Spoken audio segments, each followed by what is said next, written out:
खबर ये आ रही है कि ईरान के जो विदेश मंत्री हैं वो पहुंचे हुए हैं मॉस्को। अब उसको लेकर चर्चाएं चल रही हैं। चर्चाएं ये चल रही हैं कि क्या परमाणु बम या परमाणु टेक्नोलॉजी पुतिन दे सकते हैं। मैं जरा सीधे जमीर साहब के पास ही जा रही हूं। प्रोफेसर जमीर, बहुत स्वागत आपका रिपब्लिक भारत पर। आप ईरान से सीधे जुड़े हमारे दर्शकों के लिए। मेरे साथ अभी बेनी बेंजामिन भी जुड़ेंगे जो कि फॉर्मर सोल्जर आईडीएफ है, लेकिन मैं चाहूंगी कि मैं आपसे अलग से उससे पहले बात करूं। आपको क्या लग रहा है, ये जो चर्चाएं हो रही हैं, मेदवेदेव जो कि पूर्व राष्ट्रपति हैं रूस के, उन्होंने कह दिया कि बहुत से देश हैं जो परमाणु टेक्नोलॉजी, परमाणु बम दे सकते हैं ईरान को। अब इसको लेकर चर्चाएं शुरू हो गई हैं, इसको लेकर बातें हो रही हैं। प्रोफेसर साहब जी, देखें, ये न्यूज के लिए और सेंसेशनलिज्म के लिए अच्छी बात है, लेकिन मैं आपको ईरान की नैतिक और मॉरल वैल्यू सिस्टम में आपको बता दूं कि ईरान में आयतुल्लाह खामेनेई का फतवा है कि हम इस्लामी तौर पर कोई भी ऐसा वेपन नहीं बना सकते जिससे ह्यूज डैमेज हो, और न्यूक्लियर बॉम्ब का बनाना इस्लामी तौर पर ईरान कौम के लिए, ईरानी साइंटिस्ट के लिए हराम है। तो ये आप जान लें कि ये जो परमाणु बम की बात हो रही है, तो ये आप समझ लें कि ये टोटल जो लड़ाई है ये झूठ की बुनियाद के ऊपर है। देखिए, मैं आपको कुछ फैक्ट्स बयान कर दूं। जी, मैं आपसे ये पूछूंगी, आपने जो बात कही इसका सीधा मतलब ये है। ईरान से लाइव हमारे साथ प्रोफेसर जमीर जुड़े हुए हैं। मैं उनसे आपसे ये पूछ रही हूं प्रोफेसर साहब कि क्या आप ये कह रहे हैं कि कोई बॉम्ब बनाएगा ही नहीं ईरान, क्योंकि इसी बिना पर तो अमेरिका ने हमला किया कि वहां परमाणु बम बनाए जा रहे थे। आप ये कह रहे हैं कि इसके खिलाफ फतवा है, ये ईरान में हो ही नहीं सकता कि परमाणु बम बने। अहमदीनेजाद की जो रिजीम थी तो उन्होंने तो कहा कि वो परमाणु बम बनाना चाहते हैं।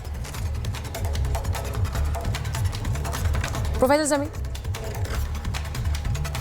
आप मुझे एक भी कोई भी ईरानियन ऑफिशियल्स का लास्ट 40 इयर्स में एक भी स्टेटमेंट बता दें जहां वो कह रहे हैं कि हम जो है न्यूक्लियर बॉम्ब बनाना चाहते हैं। टोटली गलत खबर है, वेस्टर्न खबर है।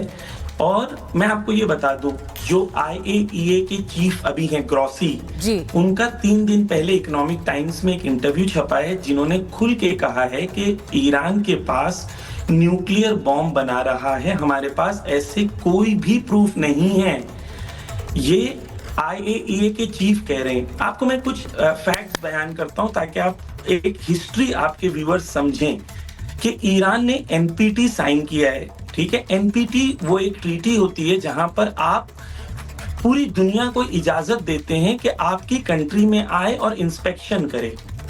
ईरान के जितने इंस्पेक्शंस हुए हैं उतने किसी कंट्री के नहीं हुए हैं। दूसरी चीज, ईरान के अंदर इजराइल NPT साइन नहीं किया है। इजराइल के पास ऑलरेडी न्यूक्लियर बॉम्ब है, अमेरिका के पास ऑलरेडी न्यूक्लियर बॉम्ब है। ईरान ने कहा कि नहीं भाई, हमें नहीं बनाना है, और ईरान ने कहा कि आप आके चेक करो, और इंटरनेशनल कम्युनिटी आके चेक करती है। ठीक। दूसरी चीज, आप गौर करें इस बात के ऊपर, 2015 में पूरी दुनिया ने आके ईरान के साथ नेगोशिएशन की। JCPO का एक एग्रीमेंट साइन हुआ। उधर यूरोपियन 4 कंट्री थी, अमेरिका था और ईरान थे, और इन लोगों ने मिलके, ईरान ने अग्री किया और दुनिया ने कहा कि ये दुनिया का सबसे बड़ी पीस ट्रीटी है, फला है, फला है, फला है। लेकिन ये धोखेबाज लोग हैं। इन लोगों ने 2015 में ये किया। 2018 तक IAEA ने 19 बार 19 टाइम्स कहा कि हम ईरान के न्यूक्लियर फैसिलिटी और इंस्पेक्शन से राजी हैं। फिर 19 टाइम्स कहा। देखिए, 2018 में आके ट्रंप ने उस एग्रीमेंट को फाड़ के फेंक दिया, कहा कि नहीं, हम इस एग्रीमेंट को अग्री नहीं करते हैं। देखिए, मैं ये बताऊं कि जरा चलाइए वो तस्वीरें भी जब इजराइल में बमबारी हुई है। इजराइल में कैसे बमबारी हो रही है, क्योंकि दोनों ही देश इस वक्त, ईरान भी हमला कर रहा है, इजराइल भी हमला कर रहा है। वो तस्वीरें मैं इस वक्त स्क्रीन पर दिखा भी रही हूं। लेकिन बहुत बड़ी बात प्रोफेसर जमीर कर रहे हैं। प्रोफेसर जमीर कह रहे हैं कि कोई बम ईरान नहीं बना रहा है। ये IAEA जो अंतर्राष्ट्रीय संगठन है उसने इसकी निगरानी की है। ये दादागिरी है डोनाल्ड ट्रंप और अमेरिका की।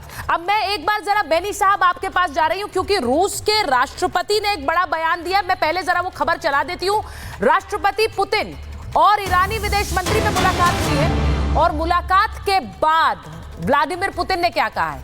इजराइल ने ईरान पर बेवजह हमला किया है। ईरान के हालात पर हमारी पैनी नजर बनी हुई है। ईरान में सत्ता परिवर्तन का फैसला सिर्फ जनता कर सकती है, सिर्फ जनता। सत्ता परिवर्तन का अधिकार किसी बाहरी को नहीं है, यह राष्ट्रपति पुतिन ने कहा है। रूस इतिहास के सही पक्ष में खड़ा हुआ है।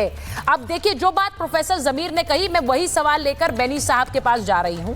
बेनी साहब, आप क्योंकि एक आईडीएफ के सोल्जर रहे हैं, मैं जरा पूछना चाहती हूं। प्रोफेसर जमीर कह रहे हैं कि ईरान ने कभी कोई बम नहीं बनाया है, हम तो उसके खिलाफ हैं। वहां पर तो एक फतवा जारी है, हम ऐसे कोई बम नहीं बनाते हैं जिस तरह का जो मानवता को नुकसान पहुंचाए।